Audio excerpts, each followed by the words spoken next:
Hello my dear students, देखो heading लगी हुई है, क्लास 11th का टॉपिक है VSEPR थ्योरी। नाम देख लीजिए कितना बड़ा दिखाई दे रहा है, वेस्पर थ्योरी। इसका अगर फुल नेम मैं बताऊंगा तो और भी बड़ा नाम दिखाई देगा, लेकिन काफी इंपॉर्टेंट थ्योरी है और यह एक मात्र थ्योरी केमिस्ट्री के अंदर है जो कि आपको मॉलिक्यूल का शेप बताएगी।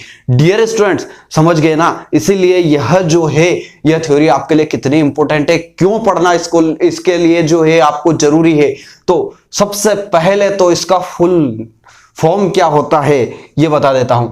VSEPR देखो, वैलेंस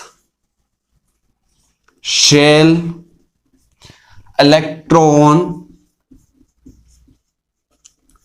पेयर रिपल्शन थ्योरी। नाम देख के चौंक गए? नहीं, valence shell electron pair repulsion theory. अगर शुद्ध हिंदी में इसका जो है अनुवाद किया जाए तो शुद्ध हिंदी में भी अनुवाद करके बता देता हूं मैं। संयोजकता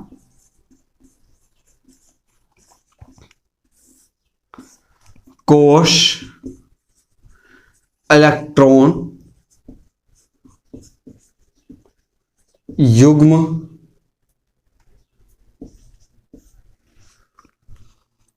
प्रतिकर्षण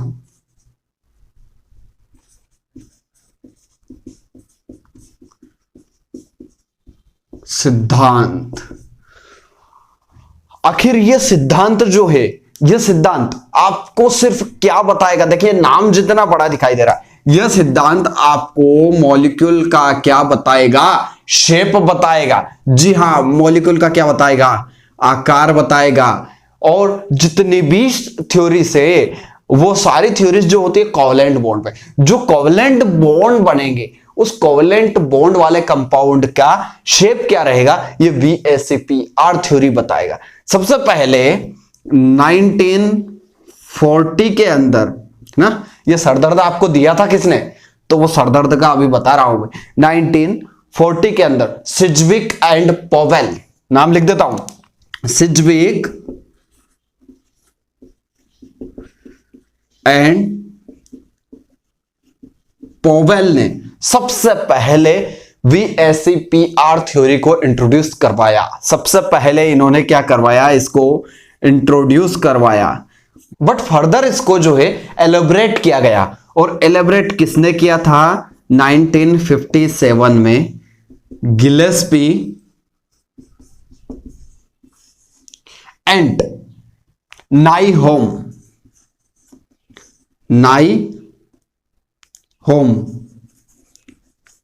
के द्वारा इसको जो है क्या किया गया? गिलेस्पी और नाइहोम के द्वारा इसको जो है फर्दर एलोबरेट किया गया। तो इस तरह से आपको बेसिक चीज जानने को मिली है। अभी तो क्या है VSEPR थ्योरी? सबसे पहले आपको valence shell electron pair repulsion theory, इसका फुल फॉर्म याद होना चाहिए। सेकंड बात, इंट्रोड्यूस किसने करवाया? 1940 के अंदर सिज्विक एंड पॉवेल ने इसको इंट्रोड्यूस करवाया।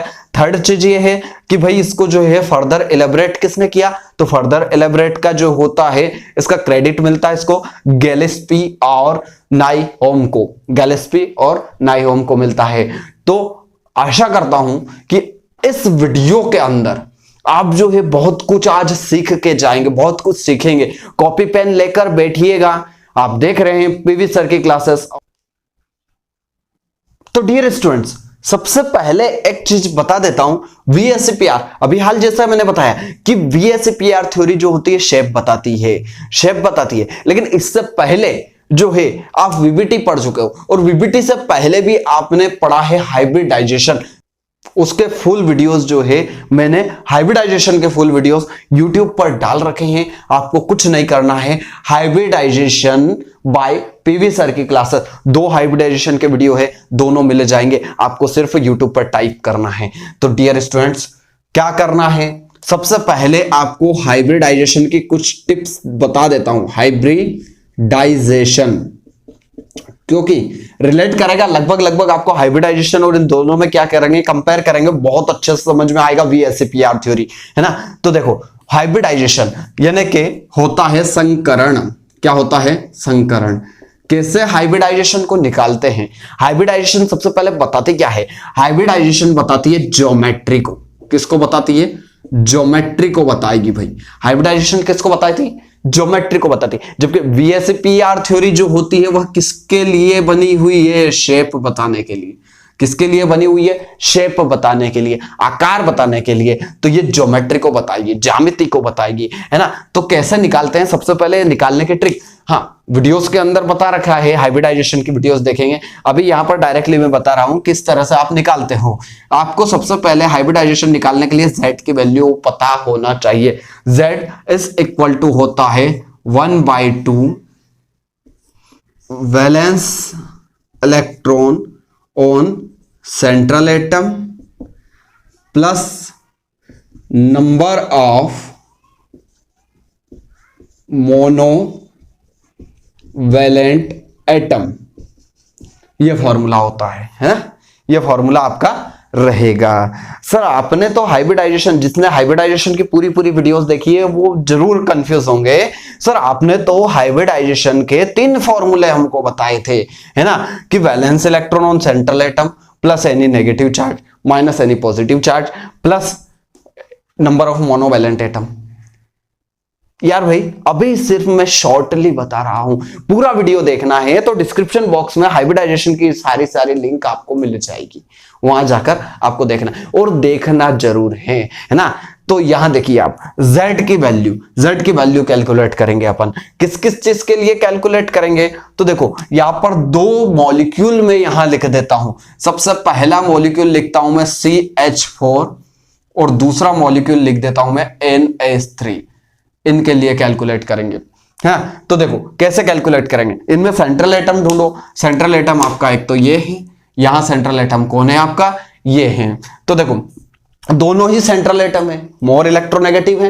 पहली चीज सेंट्रल एटम की यही होती है, या फिर जो लिस्ट नंबर में होते हैं वो सेंट्रल एटम होते हैं। तो देखिए यहां पर कार्बन हो रही है, कार्बन सेंट्रल एटम हो गया। तो देखिए CH4 में आपको Z की वैल्यू निकालनी है, तो क्या करोगे?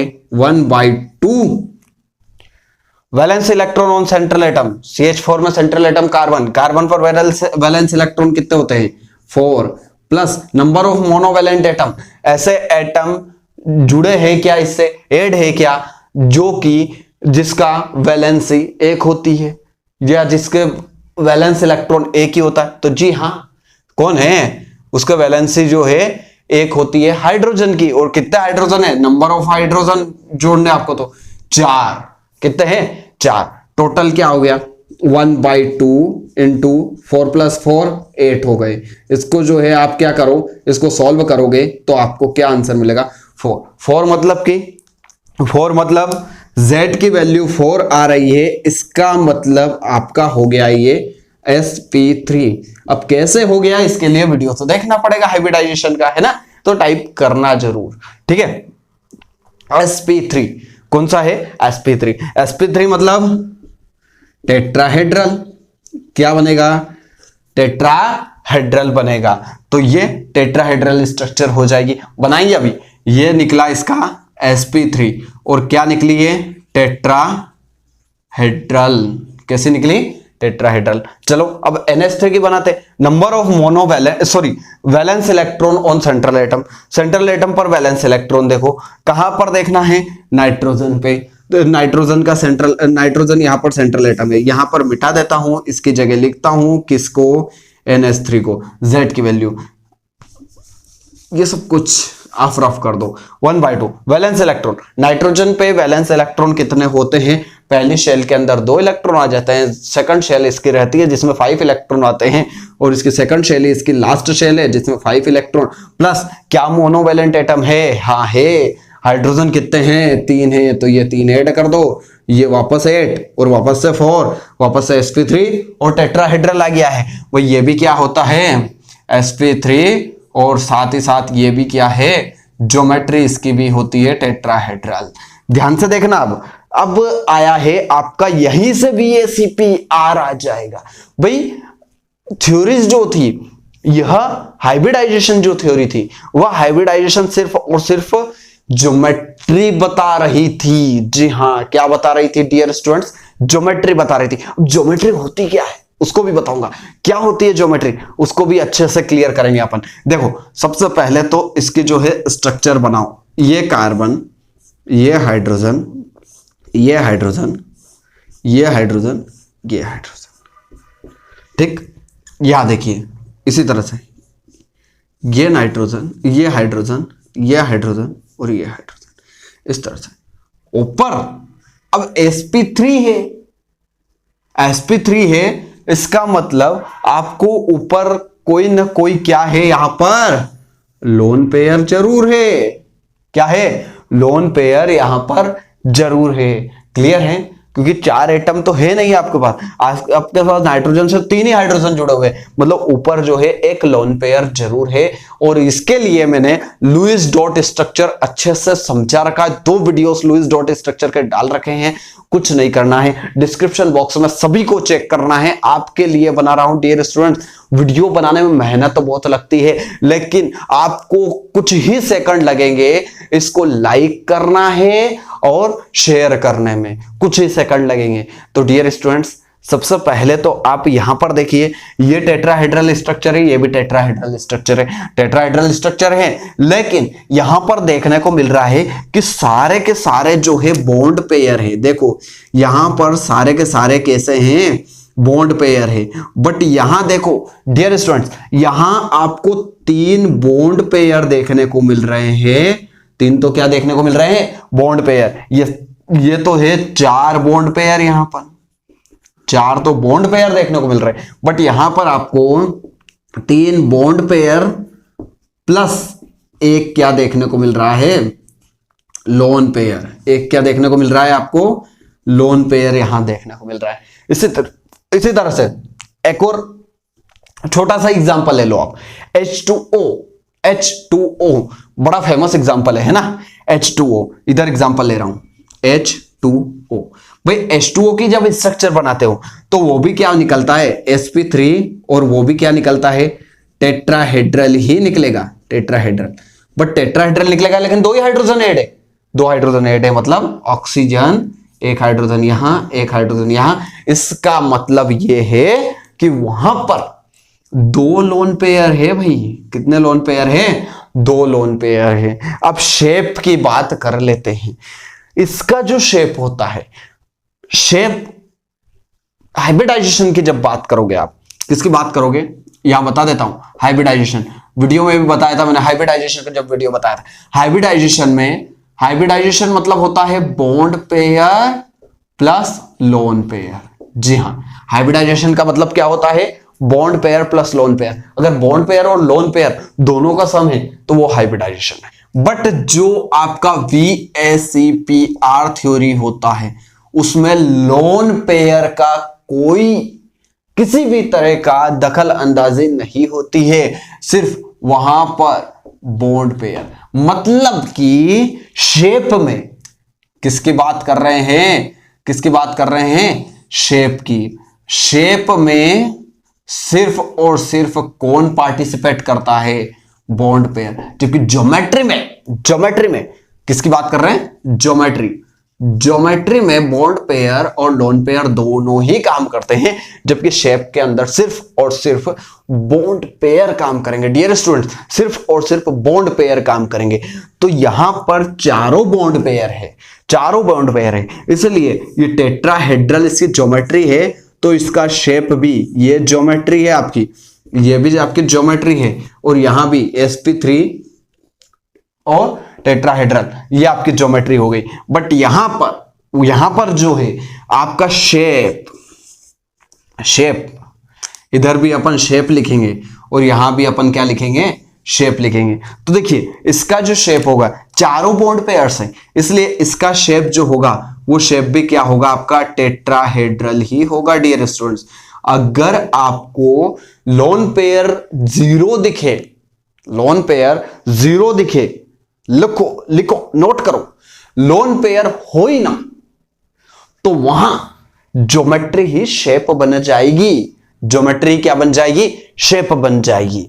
लेकिन अगर आपको कहीं लोन पेयर दिख जाए तो शेप चेंज हो जाता है। देखिए लोन पेयर में, सॉरी देखिए NH3 अमोनिया है, इसमें आपको लोन पेयर दिख रहा है, और जब लोन पेयर आपको दिख रहा है तो जब शेप की बात करेंगे तो लोन पेयर को क्या कर लिया जाता है, लोन पेयर को माना ही नहीं जाता है। ये जो शेप बनेगा ये पिरामिड बनेगा। कैसा बनेगा, इस शेप को बोलते हैं अपन, ये इस तरह का जो शेप बनेगा, लोन पेयर को इंक्लूड ही नहीं करते हैं उसमें, तो ये शेप बनेगा पिरामिड। कौन सा बनेगा, पिरामिड शेप बनेगा, पिरामिड। यहां देखते हैं, अरे यार ये कौन सा शेप आ गया, देखो ये दोनों ही लोन पेयर्स को आपको क्या करना है, कवर करना है। जब इसको कवर करोगे तो ये देखो शेप कैसा दिखाई दे रहा है, वी शेप। कैसा दिख रहा है, वी शेप, उल्टा वी है ना, वी शेप दिख रहा है। अच्छा चलो ये तो अपना वी शेप हो गया। कंडीशन ये है, कुछ बुक्स के अंदर देखो ये एक एंगल भी बना हुआ दिखाई दे रहा होगा आपको, ये इसको बोलते हैं एंगुलर शेप भी बोल देते हैं। बहुत सारी बुक जो होती है इसको एंगुलर शेप बोलेगी, कई सारी बुक्स जो होगी वो इसको बेंट भी बोलेगी, बेंट शेप भी बोल देगी, कोई दिक्कत नहीं।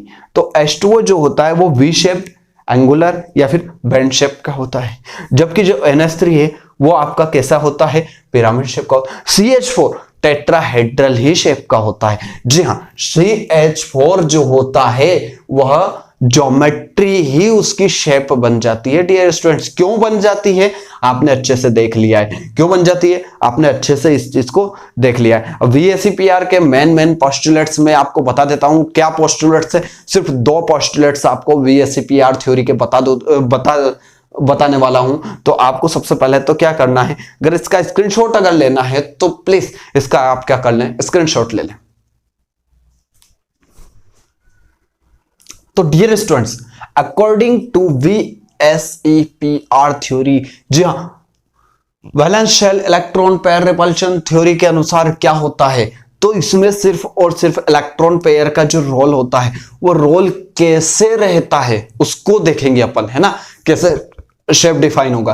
तो क्या करते हैं, इलेक्ट्रॉन पेयर जो होते हैं वो इलेक्ट्रॉन पेयर, देखिए पढ़िए पहले इस जो ब्रैकेट है इस ब्रैकेट को पढ़िए, electron pair tend keep apart from one another as far as possible so that they may experience minimum repulsive interaction। यहां समझ में नहीं आया, अब ध्यान से अच्छे से इसको समझिए। इलेक्ट्रॉन पेयर जो होते हैं वो क्या करते हैं, इलेक्ट्रॉन पेयर है, सारे नेगेटिवली चार्ज है, सारे के सारे क्या है, नेगेटिवली चार्ज है। तो वो क्या करते हैं, एक दूसरे से जो होते हैं क्या करते हैं, जितनी दूरी चाहे वो दूरी बना के रखना चाहते, वो क्या करते हैं, अपार्ट फ्रॉम वन अनदर, एक दूसरे से एज फॉर एज पॉसिबल, जितनी डिस्टेंस हो उतनी डिस्टेंस, जितनी पॉसिबल हो सके उतनी पॉसिबल डिस्टेंस जो होते हैं वह बना के रखने की कोशिश करते हैं, है ना।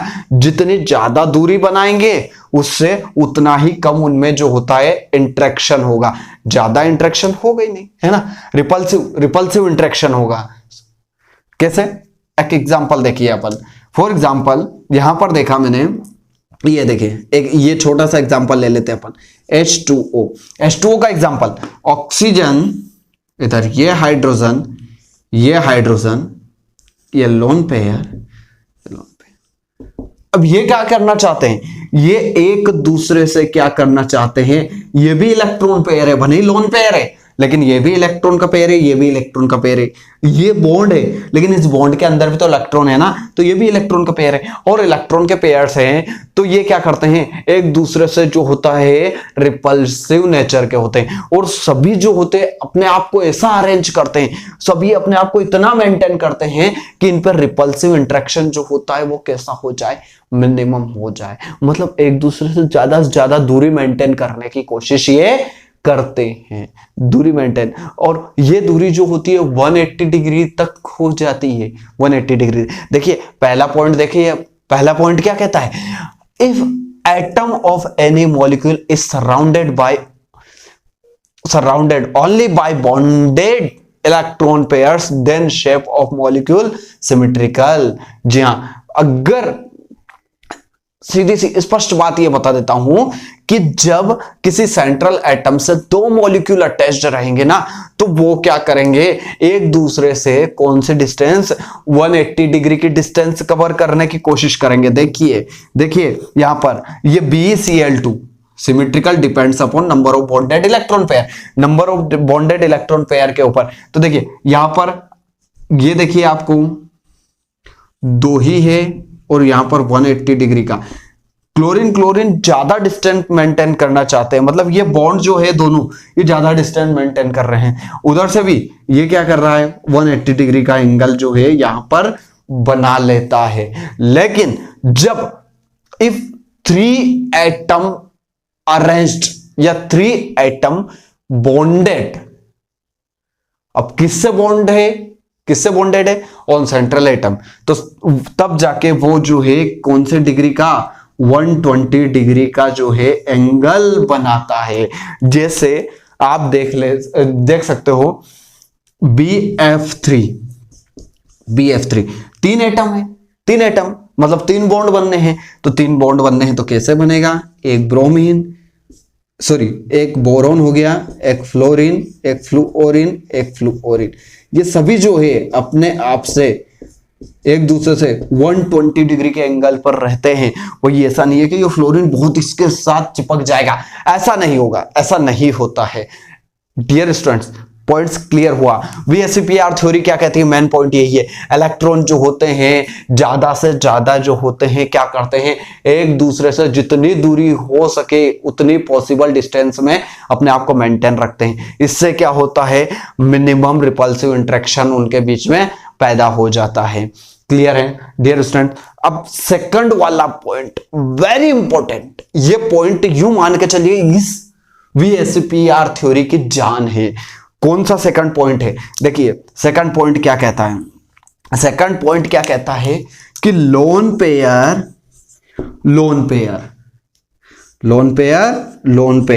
के बीच में जो रिपल्शन होगा, रिपल्शन थ्योरी है VSEPR थ्योरी पूरी, तो लोन पेयर के बीच में रिपल्शन मतलब एक तरह से झगड़ा मान लो आप, है ना, रिपल्शन एक दूसरे से हेट करना, है ना, झगड़ा मान लो। अब लोन पेयर, बॉन्ड पेयर, दो कैटेगरी से। बॉन्ड पेयर यानी कि छोटा सा अपने जो है रियल लाइफ से उठाओ कोई ना कोई एग्जांपल, जैसे लोन पेयर यानी कि जिसके आगे पीछे कुछ नहीं, आवारा टाइप, जिसको बोलते हैं अपन आवारा टाइप, लोन पेयर, है ना। अब जो आवारा टाइप है भाई वो तो लोन पेयर अगर दो आवारा मिल गए एक दूसरे झगड़ेंगे, अच्छे से झगड़ेंगे, रिस्पॉन्सिबिलिटी नहीं है ना। लेकिन बॉन्ड पेयर अगर है, तो बॉन्ड पेयर अगर है मतलब कि उसके आसपास फैमिली है, तो उसके पास रिस्पॉन्सिबिलिटी है, तो उसको झगड़ने में थोड़ा सा कम मजा आएगा, है ना। इतने झगड़ेंगे, जो होता है झगड़ालू स्वभाव उनका कम रहेगा, है ना। तो लोन पेयर में रिपल्शन सबसे ज्यादा होगा, ज्यादा झगड़ेंगे। उसके बाद देखिए लोन पेयर, बॉन्ड पेयर, एक अगर झगड़ालू है और दूसरा जो है बेचारा बंधा हुआ है, बॉन्ड पेयर वाला है, तो झगड़े होंगे, लेकिन इसकी अपेक्षा कैसे होंगे, कम होंगे। और सबसे कम झगड़े होंगे बॉन्ड पेयर में। किसमें होंगे, बॉन्ड पेयर के अंदर होंगे, ये याद रखो। बॉन्ड पेयर में झगड़े कम क्यों होंगे भाई, ये दो व्यक्ति हैं, ये भी अपने घर परिवार सभी से जुड़ा हुआ है, ये भी घर परिवार, इसके ऊपर भी रिस्पॉन्सिबिलिटी, इसके ऊपर भी रिस्पॉन्सिबिलिटी, ये ऑफिस जाता है, ये भी ऑफिस जाता है। कंडीशन ये है यार, घर में तो झगड़े हो रहे हैं लेकिन ऑफिस में भी तनाव है ही सही, तो यार ये आपस में क्यों झगड़ेंगे, लेकिन ये तो सभी तरह से फ्री है, झगड़ेंगे एक दूसरे से। तो लोन पेयर ये जो होते हैं ज्यादा झगड़ते हैं, इसलिए डिस्टेंस ज्यादा मेंटेन होती है इनके बीच में। ये ज्यादा अपने आप को डिस्टेंस में रखने की कोशिश करते हैं, ये ज्यादा डिस्टेंस में रखने की कोशिश करते हैं। फिर उसके बाद आपका जो होता है ये लोन पेयर और लोन पेयर के बीच में ये डिस्टेंस ज्यादा रखने की कोशिश करते हैं। फिर वो डिस्टेंस है लोन पेयर और बॉन्ड पेयर की डिस्टेंस, ये भी अपने डिस्टेंस को कवर करना चाहते हैं। अब डिस्टेंस जो है वो बॉन्ड पेयर की कम होती है, बॉन्ड पेयर की क्या होती है, कम होती है, मतलब रिपल्शन पावर इसके अंदर ज्यादा है। तो ये क्या करता है, ये जो होता है पूरा इस तरह से जो है इसको दबाता है, पूरा एक दूसरे से दूर जाने की कोशिश करते हैं। इसलिए ये हाइड्रोजन के जो बॉन्ड वाले इलेक्ट्रॉन है ये जो है ये क्या हो जाते हैं, दब जाते हैं, और ये दब जाते हैं इसलिए ये एंगल जो है ये 104 डिग्री का ही हो जाता है, 0.5 डिग्री, 104.5 डिग्री का एंगल रह जाता है इतना दबाने के कारण, जबकि ये sp3 का है, टेट्राहेड्रल का है। किसका है, टेट्राहेड्रल का है डियर स्टूडेंट्स। जब टेट्राहेड्रल का है तो टेट्राहेड्रल की तो क्या चीज होती है कि 109 क्या होना चाहिए, 109 डिग्री और 28 मिनट का एंगल होना चाहिए, बट ऐसा नहीं होता है। ऐसा एंगल किसके अंदर देखने को मिलता है, ऐसा एंगल CH4 के अंदर देखने को मिलता है। CH4 एक ये हाइड्रोजन, एक ये हाइड्रोजन, एक ये हाइड्रोजन, एक ये हाइड्रोजन, ये सारे के सारे जो हैं ये 109 डिग्री 28 मिनट पर ही होते हैं। क्यों होते हैं भाई, सारे बॉन्ड पेयर्स है यार, बॉन्ड पेयर्स सारे के सारे हैं, तो देखो कोई भी इतना ज्यादा दबाव नहीं कर रहा है। क्यों नहीं कर रहा है, क्योंकि बॉन्ड पेयर।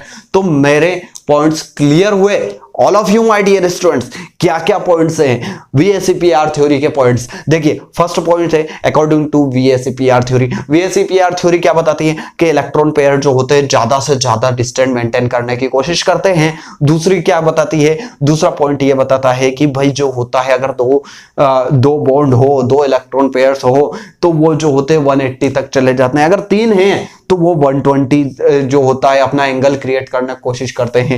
लेकिन अगर लोन पेयर वहां आ गया ना तो देखिए सेकंड वाला पॉइंट जो है लोन पेयर के बीच में अट्रैक्शन रिपल्शन जो होगा बहुत ज्यादा होगा, लोन पे फिर बॉन्ड पेयर सबसे कम होगा, उसके बीच की कैटेगरी ये रहेगी।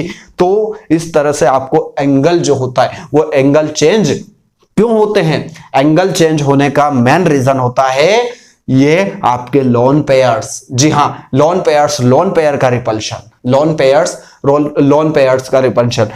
पेयर बॉन्ड पेयर का रिपल्शन, यही एंगल को चेंज करते हैं। तो डियर स्टूडेंट्स मिलेंगे अगले पार्ट में फिर वापस। VSEPR थ्योरी खत्म नहीं हुई है, VSEPR थ्योरी का एक और पार्ट बाकी है जिसको अपन फिर अगले पार्ट के अंदर कंप्लीट करेंगे। तो डियर स्टूडेंट्स बने रहिए इसी तरह से मेरे साथ। आपको क्या करना है, आपको नोट्स प्रिपेयर करते जाने हैं, अच्छे से पढ़ाई करनी है, स्कोर अच्छा करना है। और डियर स्टूडेंट्स ज्यादा समय नहीं लग रहा है, वीडियो को शेयर करो यार, ये नॉलेज को फैलाओ, जितना हो सके उतना फैलाओ, है ना। क्योंकि इसमें कुछ ही सेकंड लगेंगे, लेकिन हाँ किसी की लाइफ बन सकती है, ये जरूर याद रखो।